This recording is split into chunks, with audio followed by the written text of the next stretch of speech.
Selamat datang di kuliah pengendalian proses untuk topik analisis kestabilan sistem umpan balik. Di mata kuliah kali ini kita akan menganalisis kestabilan sistem dan juga menentukan batasan dari nilai-nilai parameter sistem pengendali kita agar sistem itu stabil. Ada 5 subtopik yang akan kita bahas, yaitu pertama definisi dari kestabilan, kemudian persamaan karakteristik, kriteria Rod-Horowitz, analisis root locus, dan analisis root locus dengan MATLAB. Pertama mengenai kestabilan. Perhatikan kedua gambar berikut ini. Di gambar A, ini adalah grafik output dari sistem versus waktu. Di gambar A, output dari sistem itu bergejolak, tetapi gejolaknya itu semakin lama semakin kecil dan menuju suatu harga tertentu. Nah, di gambar kedua, gambar B ini Anda bisa melihat bagaimana output dari sistem itu berubah dengan waktu. Pada gambar B ini kita tidak bisa memprediksi ya, berapa nilai Y ini pada T yang tak berhingga, ya, di mana nilai Y ini semakin menyebar dengan waktu, sedangkan nilai Y ini ya, menguncup menuju ke suatu nilai tertentu.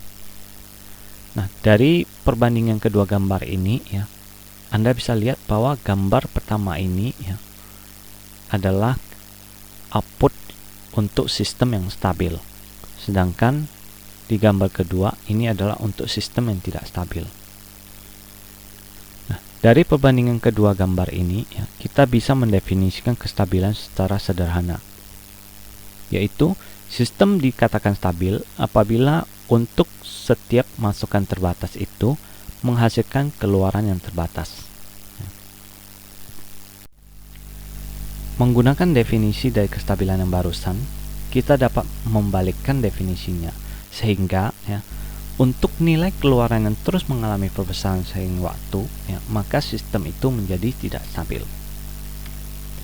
Nah, Anda tentu masih ingat bagaimana kita mencari fungsi waktu ya, dari output menggunakan fungsi transfer outputnya. Nah, di sini ya, untuk tiap-tiap akar dari fungsi transfernya kita akan memperoleh suku yang bentuknya C1 dikali dengan eksponen P dikali T.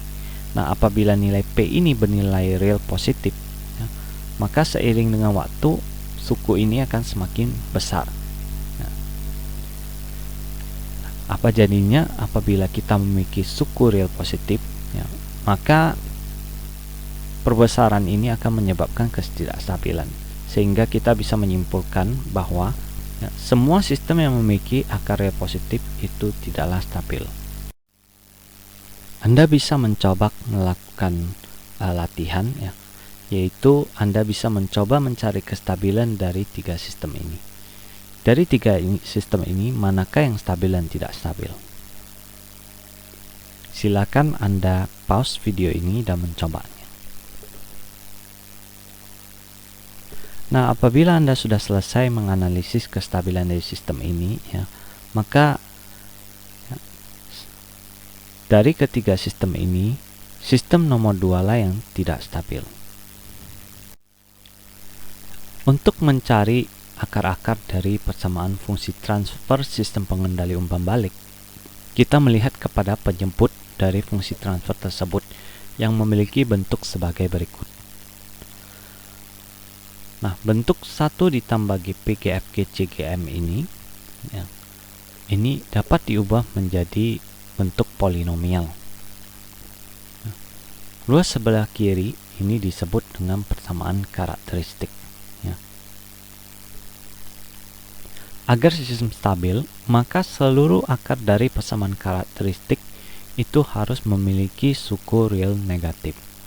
Atau kalau kita plot dia pada koordinat kompleks, maka seluruh akar itu harus berada di ruas kiri sumbu imajiner. Mencari seluruh akar persamaan karakteristik itu membutuhkan kemampuan komputasional yang tinggi. Ada metode alternatif yang tidak memerlukan cara mencari seluruh akar persamaan. Nah, metode ini disebut dengan metode Rod-Horowitz. Untuk melakukan metode Routh-Hurwitz ini ya, kita bisa pertama mengubah bentuk persamaan karakteristik kita itu ke dalam bentuk polinomial. Nah, apabila kita sudah selesai mengubahnya ke dalam bentuk polinomial, kita harus memperhatikan suku koefisien pertama ya, yaitu koefisien untuk suku polinomial dengan pangkat tertinggi. Apabila nilai koefisien negatif, kita harus mengalihkan persamaan dengan negatif 1. Nah, tes pertama untuk metode Routh-Hurwitz itu adalah melihat apakah ada koefisien yang negatif dalam sistem. Apabila ada, berarti sistem itu tidak stabil. Apabila seluruh nilai koefisiennya positif, atau tes pertama dari kriteria Routh-Hurwitz sudah selesai, selanjutnya adalah kita menyusun Routh array. Routh array ini bisa kita peroleh dari penyusunan bentuk polinomial kita ya, ke dalam bentuk Routh array berikut ini. Perhatikan ya, dalam penyusunan Routh array, pertama kita menyusun nilai-nilai koefisien dari polinomial kita ke baris pertama dan kedua. Jadi kita mengisi dulu dari nilai koefisien ya, untuk polinomial yang sukunya paling tinggi ya. Kita mulai dari A0, kemudian kita isi dengan nilai koefisien berikutnya ya. Kemudian kita susun ke atas, turun, ke atas, turun, ke atas, turun, dan seterusnya sampai ke suku dengan nilai polinomial yang paling rendah. Nah, kemudian kita mencari nilai A1, A2, A3, dan B1, B2 menghitung ya, menggunakan rumus berikut. Untuk mencari nilai A1 ya, kita mengalihkan nilai dari koefisien-koefisien itu secara diagonal. Jadi saya akan membuat ya, menyusun dua baris pertama dari Routh array kita yang barusan. Ya, Anda bisa lihat ya, untuk mencari nilai A1 kita mengalihkan dulu nilai A1 yang kecil ini dengan A2, kemudian menguranginya dengan A0 dikali A3, kemudian membaginya kembali dengan A1. Nah, ini untuk mencari nilai A1. Untuk mencari nilai A2 ya, kita menggunakan cara yang sama, tapi kita ya, mengalihkan A1 itu dengan A4, kemudian menguranginya dengan A0 dikali A5 dibagi lagi dengan A1. Nah, A3 juga sama ya, tapi kita menggunakan nilai yang di sampingnya lagi, yaitu A6 dan A7. Tapi pengalinya itu tetap berada di kolom pertama. Nah, untuk mencari B1 dan B2 caranya sama seperti yang di atas, hanya saja kali ini kita menggeser ya, yaitu menggeser nilai-nilai yang kita pakai, yaitu nilai di dua baris yang di atasnya. Jadi A1 ya, ini A besar 1 dikali dengan A kecil 3 dikurang dengan A kecil 1 dikali A besar 2, kemudian bagi kembali dengan A1. Nah, untuk mencari B2 caranya juga sama. Perhatikan ya, bahwa yang berbeda itu hanya adalah kita memakai dua baris yang di atasnya sekarang. Jadi di sini kita mengekspansikan ya, A1 itu dikali dengan A5, kemudian A1 kecil dikali dengan A3, dan seterusnya. Sekarang kita akan membahas mengenai contoh ya, penggunaan kriteria Routh-Hurwitz untuk menentukan batasan nilai Kc dan Toi agar sistem itu stabil. Nah, perhatikan di contoh ini kita memasang pengendali umpan balik ke sistem berode 2 ya, di mana fungsi transfer dari prosesnya itu adalah sebagai berikut ini. Sensor dan alat kendali akhir itu diabaikan sehingga nilainya 1, dan pengendali itu memiliki bentuk sebagai berikut ini ya. Ini berarti dia menggunakan pengendali proporsional integral. Nah, kita bisa ya, menyelesaikan menganalisis sistem ini ya, dan menentukan nilai Kc dan Toi agar sistemnya stabil. Nah, untuk mencari menyelesaikan permasalahan ini ya, tentu prosedur pertama yang kita lakukan adalah mengubah persamaan karakteristik itu ke dalam polinomial. Nah, di sini ya, persamaan karakteristik itu memiliki bentuk sebagai berikut. 1 ditambah dengan hasil pengalian dari fungsi transfer proses, sensor pengendali, dan alat kendali akhir. Kalau kita kalikan, ya, kita akan punya bentuknya sebagai berikut ini.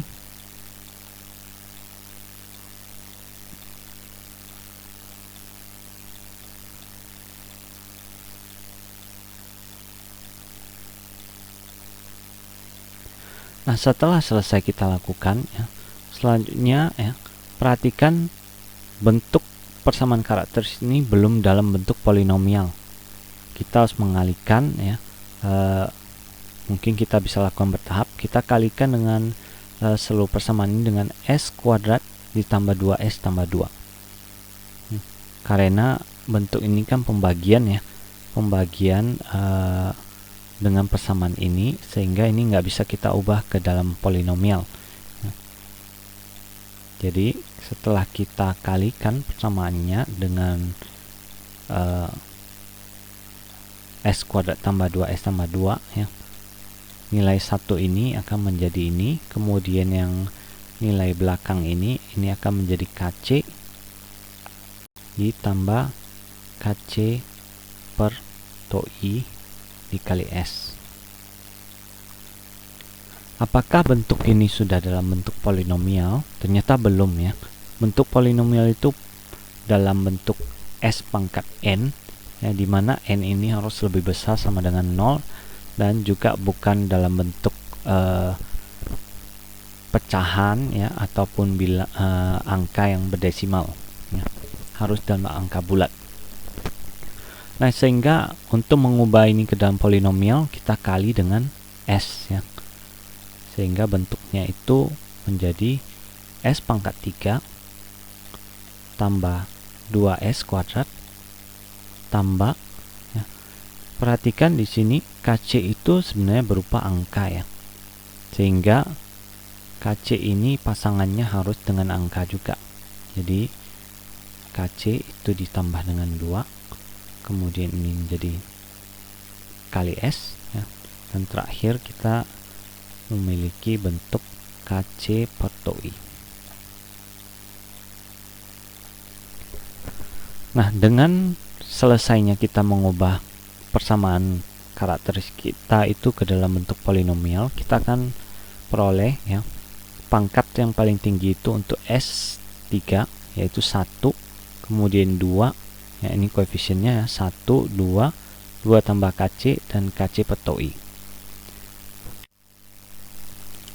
Susun angka-angka, ya, atau koefisien dari persamaan polinomial kita itu ke dalam root array. Kita akan peroleh, ya, baris pertama dan kedua itu dari koefisiennya tadi 1, 2 tambah KC, dan KC per tau I. Nah, setelah selesai kita menyusunnya, kita bisa menghitung, ya, atau mengkalkulasikan untuk baris-baris berikutnya.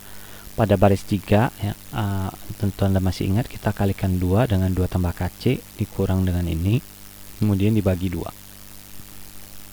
Nah, di kolom kedua baris ketiga, ya, karena nilai ini nggak ada, ini menjadi 0.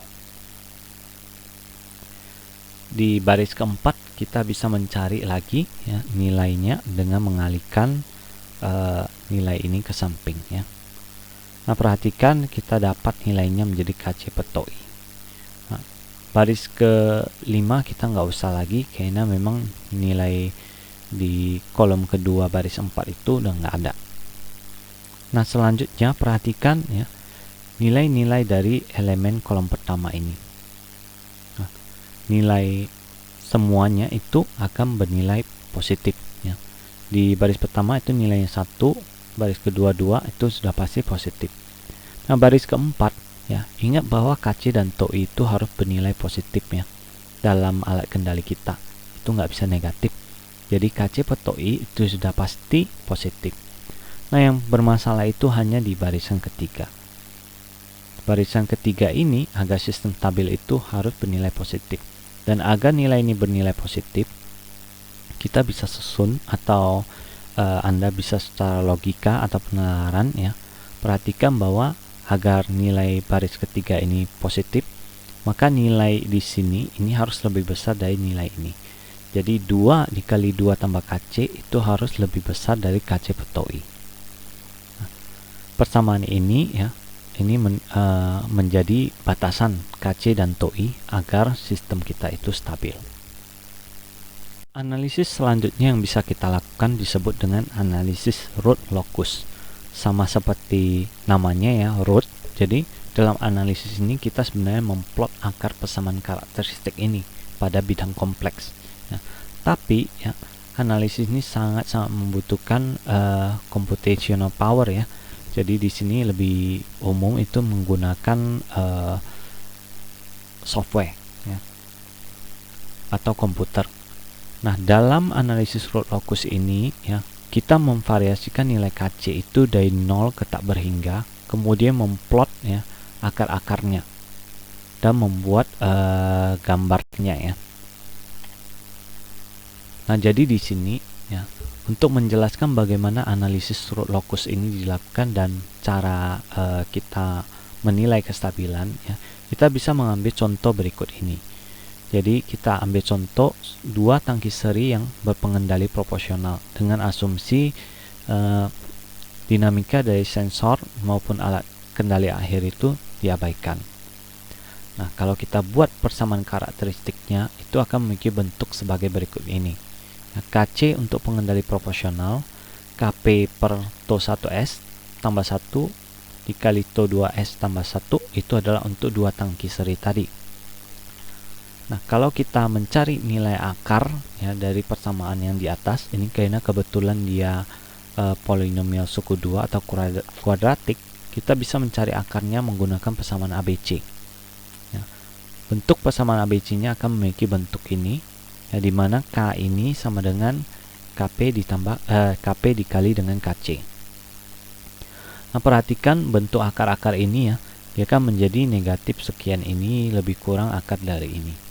Dan walaupun tau 1 dan tau 2 itu merupakan karakteristik dari tangki yang kita pasang pengendali ya, sehingga tau 1 dan tau 2 ini nggak bisa dikutak-atik, tapi ya nilai K ini bisa dikutak-atik karena berhubungan dengan nilai KC. Nah, perhatikan ya, ketika kita memvariasikan KC, otomatis nilai dari akar ini akan berubah. Nah, karena nilai akarnya ini berubah ya, maka sistem itu sebenarnya juga berubah kestabilannya. Nah, akan ada 4 skenario dari contoh kita. Yang pertama untuk nilai KC sama dengan 0, yaitu yang paling awal ya. Kalau kita substitusikan K-nya 0, kita akan dapat P1 dan P2 sebagai berikut ini. Nah, skenario kedua ya, ketika nilai KC itu bukan lagi 0 ya. Ketika nilai KC tidak lagi 0 ya, tetapi tau 1 ditambah tau 2 dikuadrat dikurang dengan 1 ditambah K ini masih di atas 0 ya, artinya KC nya masih kecil ya, sehingga nilai ini masih lebih besar dari 1 tambah KC, nah sehingga nilainya besar 0, maka kita akan memperoleh bentuknya itu akar real yang berlainan. Nah, ketika ya, nilai tau 1 atau determinannya itu sama dengan 0, kita akan memperoleh akar kembar. Dan yang terakhir ya, ketika nilai determinannya sudah lebih kecil dari 0, kita akan mendapat akar kompleks konjugasi. Apabila kita mencoba memvisualisasikan ya, hasil analisis tadi sesuai dengan skenario ya, kita akan bisa menggambar bentuk root locus kita ya. Kita mulai dari KC sama dengan 0. Kita akan memplot 2 titik, yaitu titik A negatif 1 per tau 1 ya, ini untuk bagian realnya, kemudian bagian imaginarnya nggak ada jadi 0, B juga sama. Nah, kemudian nilai root locus ini akan mendekati satu sama lain seiring naiknya nilai KC. Ingat tadi kalau KC nya kecil 0, dia masih berlainan, ya masih berlainan ya, bentuknya seperti ini. Kemudian ketika kita naikkan nilai KC ya dari 0 ke nilai tertentu, nilainya masih berlainan sampai ke nilai KC nilai KC-nya itu mencukupi sehingga nilai determinannya sama dengan 0 ya, akarnya itu kan menjadi sama. Berarti nilai A dan B ini ya, starting pointnya dari A dan B, kemudian nilai akar-akarnya itu akan mendekat ya, mendekat sampai bertemu di akar kembar tadi ya. Akar kembarnya kalau kita cari adalah nilainya adalah sebagai berikut ini. Kemudian setelah bertemu di C, apa yang terjadi?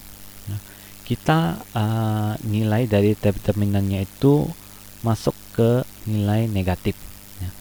Nilai negatif sehingga akar determinannya menjadi nilai imajiner.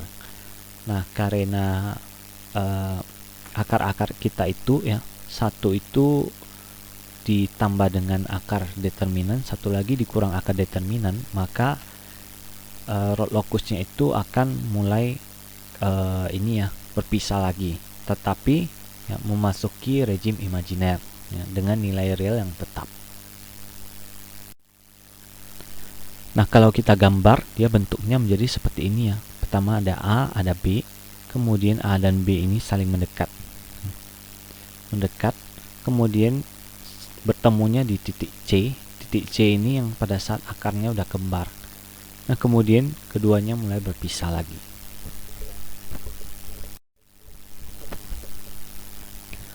Nah, untuk memperjelas analisis rod locus ya, ambil contoh lain untuk persamaan karakteristik berikut ini ya. Kita ambil ini adalah fungsi prosesnya, kemudian ini menggunakan pengendali proporsional. Nah, kemudian nilai KC ini divariasikan ya, mulai dari 0, kemudian yang lain-lain, kemudian kita variasikan ya, dan cari akar-akarnya. Akar-akar ya, karena kita mengerjakan contoh ini secara manual, maka kita bisa mencarinya secara numerik. Nah, pengerjaannya saya tidak akan menjelaskan ya, karena sebenarnya pengerjaannya cukup basic ya, hanya saja membutuhkan waktu ya, atau Anda bisa melakukannya secara komputasional ya. Nah, di sini kita memvariasikan nilai KC dari 0 sampai 100 ya. Tentu kita nggak perlu memvariasikannya secara linear, misalnya 0, 1, 2 dan seterusnya ya. Kita bisa variasikan secara logaritmik. Jadi 0, 1, 5, 20, 50 dan 100. Kemudian kita substitusi ke persamaan karakteristik kita selesaikan, kita akan mendapatkan 4 akar. Nah, 4 akarnya itu bentuknya sebagai berikut. P1 dimulai dari negatif 1,45, kemudian mengecil. Perhatikan P1 ini awalnya bergerak ya. Penurunan nilainya itu besar dari 0 ke 1. 1 ke 5 itu mengecil ya. Kemudian 5 ke 20, 20 ke 50, 50 ke 100 itu cuma beda 0,04. Berarti dia berpindah ya, semakin mengecil. Jadi kalau kita gambar bidang kompleks kita itu kan biasanya seperti ini ya. Ya, sumbu Y-nya itu untuk imajiner, sumbu X-nya itu untuk real. Nah, positif negatif sama seperti koordinat Cartesian ya, atas itu positif, bawah negatif, kiri itu negatif, kanan itu positif. Nah, P1 ya, awalnya itu nilainya negatif 1,45, kemudian dia akan menuju ke 2, sekianan. Nah, tapi dia melambat ya, menunjukkan bahwa P1 ini menuju ke nilai tertentu. Nah, kemudian P2 Anda bisa lihat awalnya itu berada di titik negatif 2,85 ya. Sama dengan P3. Jadi P2 dan P3 itu dempet di awal. Kemudian nilai dari P2 ini semakin lama semakin bertambah ya, semakin menuju ke nilai positif. Anda bisa lihat di KC 100 itu dia sudah di 0,35. Nah, kemudian di sumbu imajiner juga dia terus bertambah, jadi bentuknya dia diagonal ya.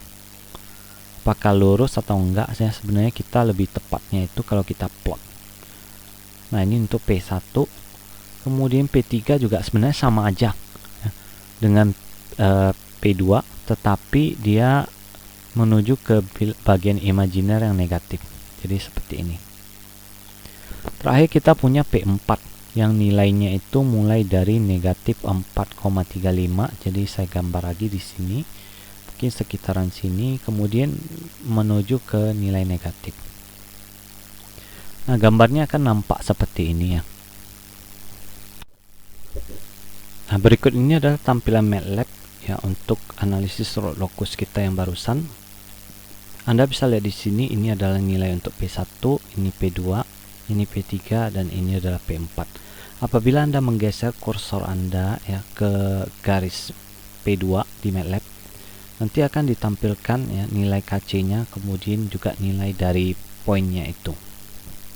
Untuk melakukan analisis root locus menggunakan MATLAB, ya, Anda bisa mulai dari menyusun persamaan karakteristiknya. Persamaan karakteristik ini dapat disusun bentuknya menjadi seperti ini ya. Jadi Anda harus mengubah bentuknya sudah dalam bentuk polinomial di bawah ini ya. Kemudian plot locus itu dapat dilakukan menggunakan MATLAB dengan komen sebagai berikut. R locus ya, komen untuk root locus dalam kurung ya. Untuk root locus ini Anda perlu fungsi transfer, jadi Anda perlu buat TF dalam kurung lagi. Bagian atas ini adalah untuk koefisien dari polinomial yang atas, yaitu 2,98 dan 6,705. Kemudian tutup, kemudian koma ya. Dalam kurung ya, Anda mulai dari pangkat yang paling tinggi, pangkat 4, kemudian ke pangkat 3, pangkat 2, pangkat 1, dan pangkat 0. Kemudian tutup kurungnya itu dengan kurung kotak ya, kemudian tutup 2 kali ya. Yang pertama untuk fungsi transfer, yang kedua untuk root locus. Nah, setelah selesai akan muncul tampilan gambarnya. Agar bentuk diagramnya sesuai, Anda boleh gunakan komen axis equal.